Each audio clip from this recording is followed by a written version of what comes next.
Welcome to the Coach's Preview Show. I'm Darrin Joins, Williamson County Schools Athletic Director.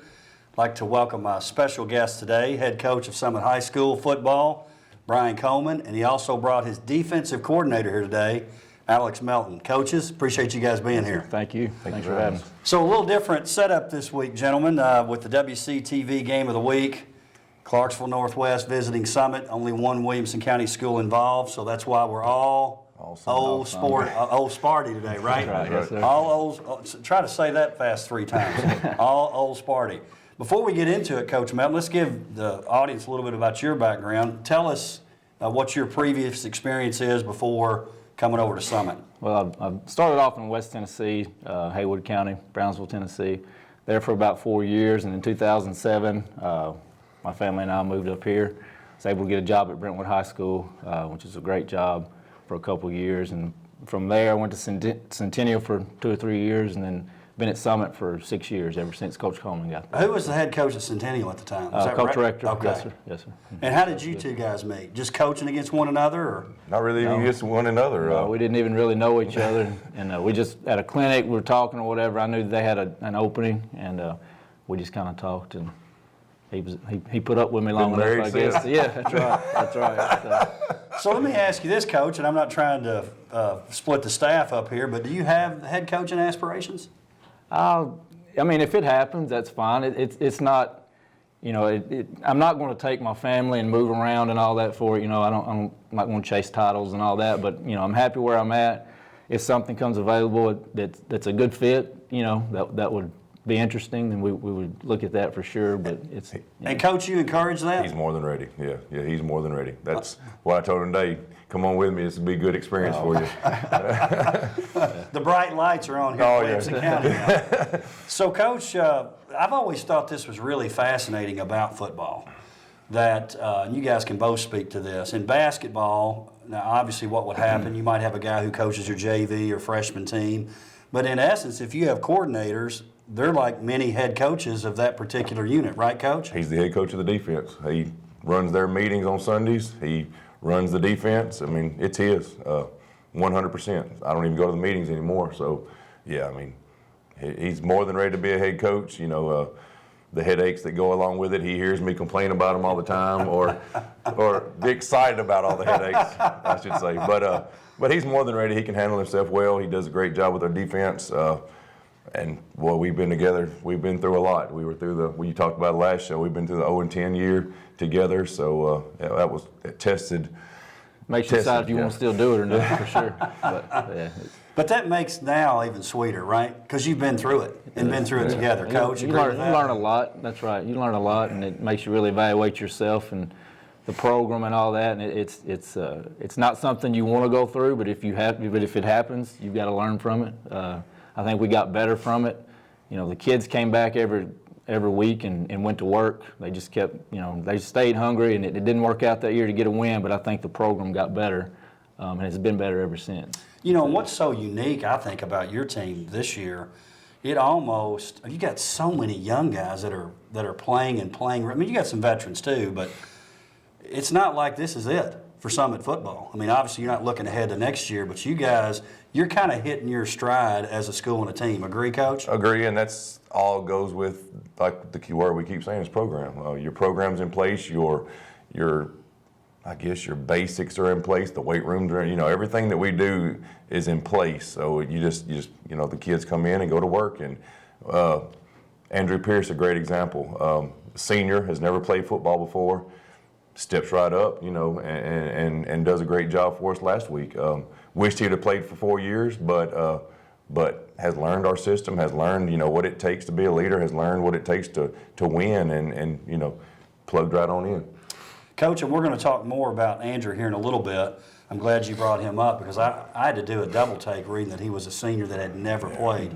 And those stats that he had on Friday night, those are veteran kind of stats. He had played basketball, so I mean, he's not, you know, a person that has not played athletics, but had never played football. Well, we'll get to him later. Do you think, now that you're mentioning, maybe with football it's a little easier to maybe do that as opposed to some other sports because of maybe if he didn't play a skill kind of position, is that easy? I hear people saying that. I heard, I think it was Blaine Bishop talk about that on the radio one day about you could start a little bit later, maybe. Do you agree with that? Not that you want people to do that. You don't want people to do that. I guess you could. I mean, but you're going to have to work. I mean, you're not going to come in there halfway and be successful. Does that make sense? So he came in there and worked his tail off. You know, he knew he had a lot of catching up to do as far as physically and, you know, learning the playbooks on offense and defense. So he's put his time in and excessive time to be ready. Coach Coleman, you call the plays on offense. Let me ask you this, because I'm sure you're really focused on offense when they're not on the field. Do you take more of a, and I think you've really alluded to this, more of a CEO approach in terms of the defense? You might get in there and listen a little bit or give something here or there. Is it totally hands-off? Totally hands-off. Totally hands-off. Coach, do you agree with that? I do. That's why here's the thing. I do agree with it. He used to be a defensive guy. Right. So now I just tell him I don't know who he is anymore. He's just totally changed. Like, he's all offense all the time. So I'll click over sometimes and say, do you want a timeout or, you know, anything like that? Or I click over, do you want me to go for it on fourth down? What do you think? So, I mean, but like I say, clicking over, he's on the other headset and, you know, it's his. He does a great job with it, so I'm not worried about it at all. That's great. You have to have confidence in your defense knowing that he's been at the helm for so long. Yes. That's a great relationship. Both coaches, let me ask you this. Let's talk about the play of the defense, and we'll start with Coach Melton. Harrod, Arnold, Keaton Wade, G.O. Talk about those guys and your defense, how they're playing this year. Well, for us, it just starts with effort. I think, you know, we make a lot of mistakes. You can see it on film. We're constantly watching film and trying to correct and fine-tune things, but effort's one thing that they have to give to be out there. One of the first things we always look for, just like I'm sure all staffs do, are loafs, and are they running to the ball. We always tell them good things happen when you run to the ball. You try to show that on film. We've gotten turnovers have been a big thing for us this year, which have really helped us, and that happens with effort and by getting to the ball. We've got a little more speed defensively than we've had in the past. So obviously that's not a bad thing. And we, you know, personnel has changed. We're learning our personnel still, just trying to put some things together defensively that go with our personnel this year a little bit. And it's been good so far. I mean, obviously you watch film and you look at it, and sometimes you got, you know, they're 14 to 18-year-old young men, and they're going to make mistakes, but we don't want them playing with fear of making a mistake, if that makes sense. You know, if you're going to make it, you're going to mess up. If you're going to do it, let's do it full speed. We'll watch the film. We'll fix the fundamentals. I'm constantly working on that every week anyway. So, you know, our whole thing is effort, and these guys have from day one, really, I guess since our Riverdale scrimmage earlier in the year was not good. But since that point, they have really bought in and given effort, and it's paying off for them. Now you mentioned, that's the interesting, loafs. Is that something you actually stat when you're grading the film? We call them, we definitely make notes of it, and we make it known in film that's, you know, and we haven't had many of those. You know, still at a time or two, they'll you know, one or two may not be getting where they need to be. You know, we don't necessarily grade it, but they know it's a point of emphasis, and they know that it's going to be, you know, we always tell them you're a direct reflection of what you put on film. You are what you put on film. So, and the eye in the sky don't lie. You've heard that hundreds of times too. So, but they know that, you know, and they're motivated to hopefully give effort every play, no matter Coach, what. you pleased with the defense's play so far? Absolutely. One stat that really stands out to me is they've given up 7 points in 5 games in third and fourth quarters. So in the second half of games, we've only given up 7 points, and that was the Independence. That was week 1. So the last, 4 games, we haven't given up a point in the second half. And that goes with, you know, maybe our physicalness. I hope it's our physicalness. I hope it's our, you know, being in shape and things like that. It has to be. It has to be. I mean, that's an impressive stat. I didn't realize that. Coach, tell our audience here, our viewers, how many one-way players do you have? Do you have less than you used to have, obviously, as the program's grown? You mentioned your linemen off air before we started. Who are some guys that maybe aren't the one-ways, or how many one-ways do you have? I know that's a multitude of questions. I guess so. Our offensive line is one way, and our defensive line is one way. Most of the skill guys play both ways, minus the quarterback. Quarterback is just offensive guy. Not that he's not talked to about free safety. You try to slip him in there, Coach? He makes him backpedal every once in a while, but it don't look good at all. It does, I'm just kidding. But But, skill guys are playing both ways. They're in better shape. But the linemen were trying to go one way. And like you said, I think it's more than it ever has been. I think we're going one way more than we ever have. Probably so. Because the offensive line and defensive line are getting hit every time. That's constant pounding on them. So it helps. It helps that. So, Coach Coleman, you start here, and then we'll get Coach Melton as well. Is that a challenge when guys are playing both ways? I'm sure you guys, they come off the field, you gather them, you meet, and you talk, but then a guy's not there. Is that a challenge? It is, yeah, it is. It's more yelling, I guess, coaching on the fly than it is between series or anything like that. But yeah, it's hard to communicate sometimes with those guys if they don't come off the field very much. Coach Melton, agree? Same. I think we have a little more depth in those skill positions this year than we've had. I know most teams don't have a lot of depth there, and we typically don't, but we have a little more. So it's made it a little easier to play some guys offense only and then be a backup on defense, that type of thing. But yeah, sometimes when you need to, talk to a guy about something or show him something, if he's out there on defense, then maybe you get it during special teams real quick. You get him for a second, and then he's right back out there. But what about practice? You guys, and I know it changes throughout the year, ones versus ones. Is that happening, or is it one versus scout both way? How does that typically happen in practice? Later in the year, I think it turns into one versus scout. Probably earlier in the year is one versus one as much as you can.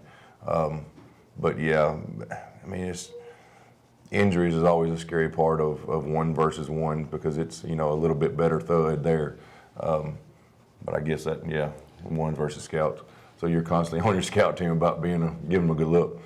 Coach Coleman, you mentioned talking about injuries. Talk about in your own career as a coach how the hitting in practice has changed, not only what's allowed, but how you've changed as a coach, if you have. I don't know I think the hitting's mostly changed, maybe tackling, because we tackle more dummies now, the bags and stuff like that than we did tackle each other.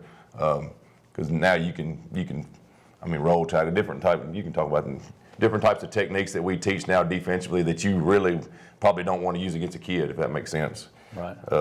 It's not as physical as it used to be, I guess, every day in practice. I know it's been a while since I've graduated high school, but it was a lot more physical. And we do that still, but you don't do it every day, I guess is what you said. Hitting some dummy bags and things like that.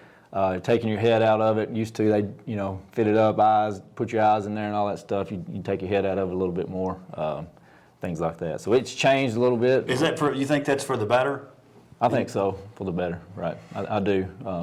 As long as your angle's correct and all that, in my opinion, you don't want them hitting with their head and their stuff. Obviously, we're always coaching and teaching eyes up. You don't want your head down, from the fundamental standpoint, but I think it's changed a little bit over time in that aspect. You guys, and the reason I asked you guys about ones versus ones, Tate and I were talking about this week. Independence is playing at Hendersonville this week. And one of the things Tate mentioned, which I thought was a pretty good point, he said, Hendersonville is one of those teams that a lot of people don't like to waste a game on, so to speak, because they're playing against the wing tee. And they're pure wing tee, right? They're like old school wing tee. Yes. So obviously, and this is one thing I've been so impressed with you, Coach Coleman, is that you've changed. You've changed your offense a little bit based on it's still, the setup's probably similar, right? Yes, sir.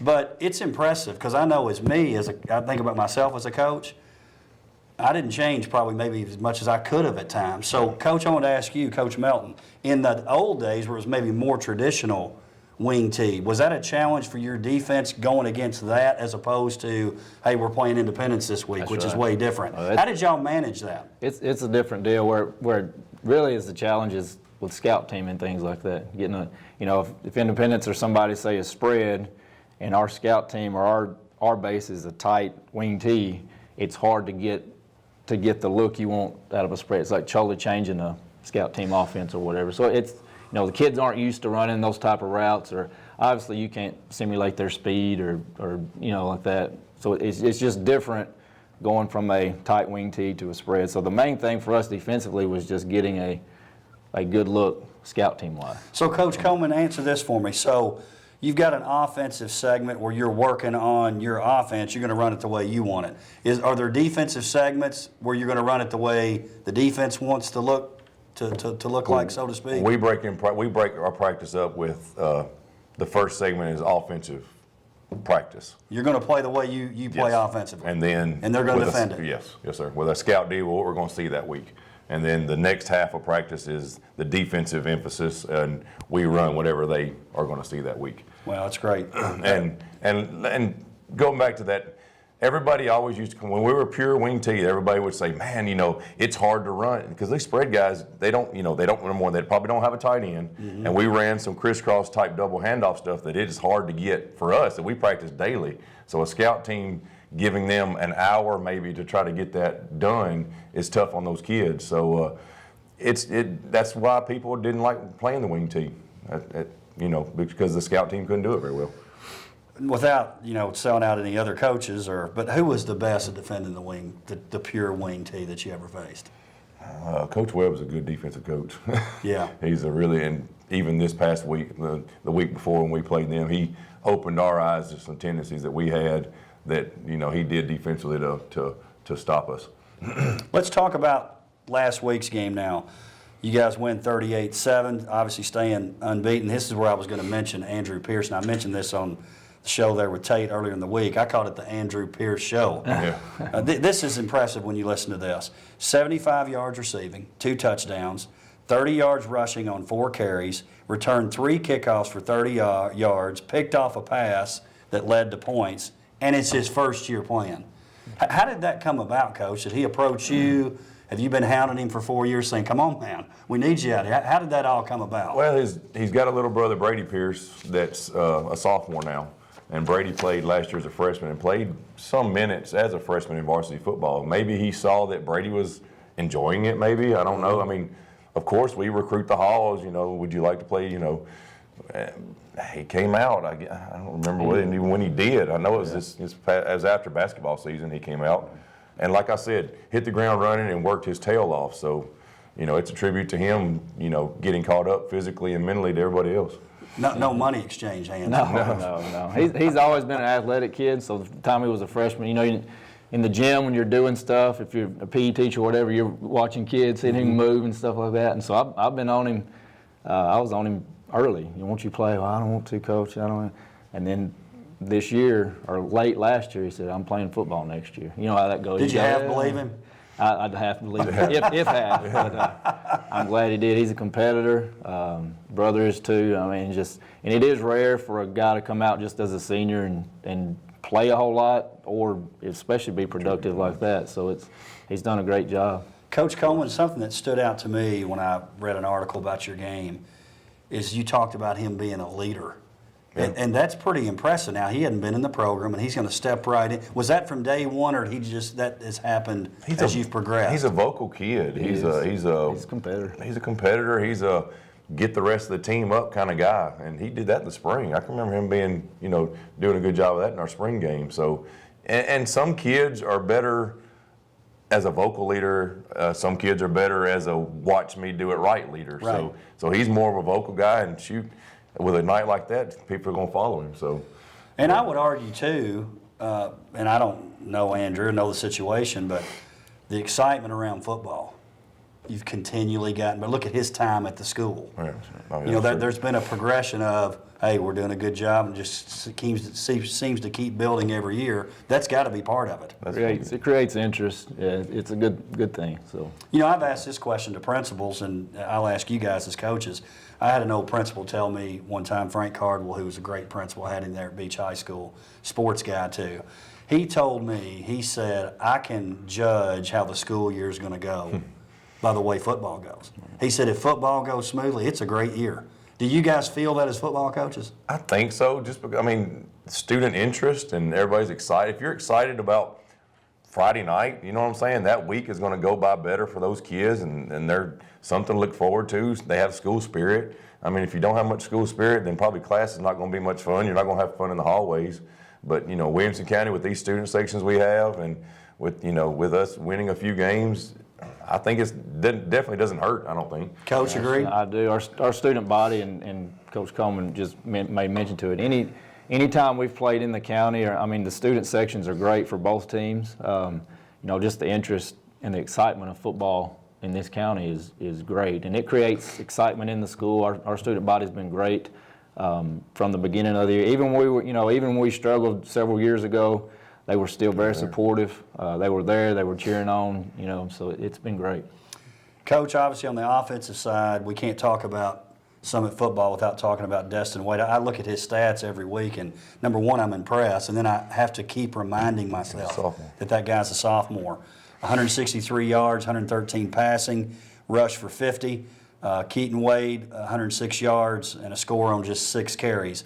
Let me ask you guys this, and I don't know if I read this somewhere or someone gave me some inside information. Gio, we all know about his offensive capabilities, but I'd maybe read somewhere that you guys defensively are really pleased with how he's playing. Oh, he's doing a great job. And he hasn't played a lot of safety. A little bit towards the end of last year, he did, but he's come in this year and done a great job there. And with our defense, safeties have to do a lot of communication, and he's done a great job of taking that over and leading the defense in that way. So, Coach, he's put him in center field, and he's an athlete. He's a great leader for the defense. He does a great job for us offensively also.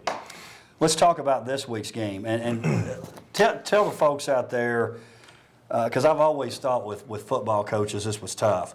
You want the kids to enjoy homecoming, but in some respects maybe it's a little bit of a distraction. I don't know what you guys do on Friday, but I know most schools will have something going on where they're on their feet all day and it's hot outside. Is that a typical homecoming for you guys too? Typical homecoming. So what do you guys do about that? Because I know that's tough. You want them to be a part of it, but you don't want to wear yourself out. I mean, let's face it. We'll go with it on Friday. And I guess the biggest thing that we preached to them on Monday was to mentally be with us throughout the week. Enjoy the homecoming. I don't, go build a float for a little while. Don't stay out till midnight building a float or anything like that. But go do the homecoming things. Enjoy it. But give us the 2 hours of football. Be with us, mentally. Don't be thinking about homecoming. What am I going to do with a float, or what am I going to do with this class competition or anything like. And in our opinion, as football coaches, and people will have a different opinion, the finale of homecoming is the game. So winning that football game is, in our minds, the most important thing of homecoming. Absolutely. Enjoy yourself though, but that's the most important thing. So if the activities are going on outside, at some point do you say, hey, football team, let's get together, let's get out of the heat? Do you do that kind of thing? We'll have a parade Friday. So the way schools are set up now in Williamson County, you don't really have an all-day event. It's just the last 2 periods of the day, I think, is what we're going to do. So we'll have the parade, and then I think we'll have, maybe watch a game of Powder Puff. So it's not an all-day thing. It's more than they're accustomed to. Right. But we'll just go relax, from after school, do our team meal. They'll have plenty of time to relax and recoup. And are you, this may be by design, maybe it's just the date, probably nice that this isn't a region game, right? Yes, definitely. Miss Lamb allows us to pick or to say which game will be better for us. But definitely, there are the distractions. It's a different routine. It's not a total distraction, but it's just a different routine that the kids are in. So usually we want to pick a non-region game. And not that this is not important, and not that you don't respect Northwest. Before we got on the air, you were talking about that you were impressed with them. Started the season 3-0. Couple tough losses, one against Montgomery Central and one against Kenwood. Coach Melton, tell me what your concerns are from the defensive side of the ball facing that Northwest offense. They're really good offensively. They do a great job. They've got really good athletes. They get the ball in their hand. They try to create space. And one of the hardest things in football is an open field tackle. So we try to eliminate space. We've got to do a good job of eliminating that space and of tackling in space. But they, and if you do that, they can get in some tighter formations and line up and run it too. So they've moved the ball up and down the field. Every film that we have and what we've watched. But at times something will happen. It seems like that'll set them back and all that. But they do a great job, and they do a great job of getting the ball in the right people's hands, and they run hard, man. They play hard. What about for your offense, Coach? Defensively, they've shown a 3-3 stack defense, which you don't really see very often. So we really had to practice on that this week. So, and up front, they're pretty big. They've got a defensive end that's about 6'5", pushing about 275. So they're athletic. We're gonna have to play. They're 3-2, and we tell the kids, respect your opponent. It takes us zero more effort mentally to respect them. I mean, we're going to come to practice. You're going to put in the work. Might as well respect your opponent. Let's win this football game. And I think you will, Coach. I look at some things that have happened with your team this year, all signs of a really good team. Maybe you have a slow start and you hang in there. There's just several things when you look at your team and how games have gone are the signs of a good team. And that's part of being a good team. Different thing, down 14-0, Columbia. It's been some games that have tested us mentally and tested our leadership, and they've tied against Franklin at halftime. So we've had different situations, and they've excelled in all of them. So hopefully you're right. Hadn't panicked. Haven't yet. So let's talk about, I thought this was interesting. I looked at your region, and not one team has played more than 2 games. In fact, there's won 4 out of the 6 have only played 1. So even though this will be week 6, really, region-wise, there's a lot to be determined. Is there any, have you had to mention, or do you just leave it alone? We're not playing Page this week, fellas. It's Northwest. Has that come up? No, we take it, and the kids do too. It's one game at a time. I know it sounds like coach talk, but that's the way we try to approach it. It's Northwest this week, and then we'll go to Page next week, starting, Saturday, Friday night at 10 o'clock, whenever it is, when this one gets done. But, we try to approach them all the same way. Like you said, we have 4 region games left. 4 of our next 5 games are region games. So we could. You start off 5-0, and then we end up 5-5. We don't make the playoffs, that type of stuff. So we just keep plugging, keep approaching it the same way every week.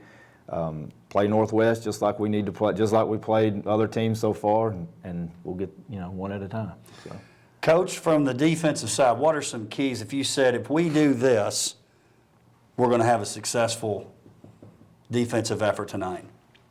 Well, just kind of like I mentioned a while ago, we have to attack the man in front of us. We just got to read our key and react. Attack the man in front of us to eliminate space, and we have to tackle well in space. What about on offense? Is there a key stat beyond what you mentioned earlier? Protect the football. Definitely protect the football, whether we're throwing or whether, no fumbles. Just protect the football. Win the turnover battle. Coach Melton, how'd he do, Coach? He's all right. I appreciate it. Look, there's 14 cameras in here. I don't know where to look. Hey, 30 minutes goes by really quickly, doesn't it? Yes, sir. Appreciate both of you guys being here. Yes, thank you. We'll see you next time on the Coach's Preview Show.